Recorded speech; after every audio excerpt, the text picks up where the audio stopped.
Ægir, það fyrir að koma innan sólarhringur í leik, tilfinningin farin að magnast upp?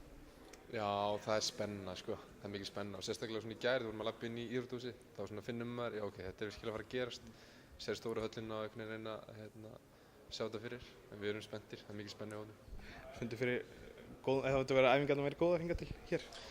Já, þær hafa verið góðar, ég held að við séum á réttri leið, ég held að við séum að nálgast því sem við, hvernig við eigum að vera og það kemur auðvitað líka bara með spennunni og það verður einhvern veginn meiri einbeiting og í því sem við erum að gera, þannig að þetta er alltaf að gerast. Hvernig nú spila samfélagsmiðlarnir stóran hluta einhvern veginn núna, það er Snapchat og Twitter og allt þetta, finnur fyrir þar líka meiri svona pressu eða áreiti á ykkur? Auðvitað, ég held að við finnum alveg fyrir því. Ég held að það sé rosalega mikilvægt og því að við finnum spennuna sjálfur þegar við erum að labba inn í íþróttahúsið er að ná einhvern veginn að stilla hana af, að hafa hana rétt, að við séum alveg nægilega fókusera og nægilega spenntir. Ég held að þetta sé eitthvað svona sem við erum kannski búin að læra frá Eurobasket síðast, að reyna að stilla spennustigið og það mun þá bara hjálpa okkur. Gríska liðið, þetta er mjög sterkt lið.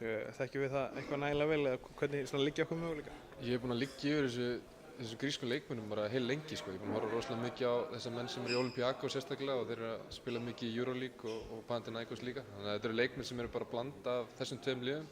Þetta er nánast bara eins og félagslið. Þessi leikmenn að vera að spila lengi saman. Þó svo að vanti alveg auðvitað Giannis og Spanoulis í þetta lið. Þá er þetta mjög vel slíft lið og við eigum bara erfitt verkefni framöndan sko. Þú búinn að jafna það að Spanoulis ekki með?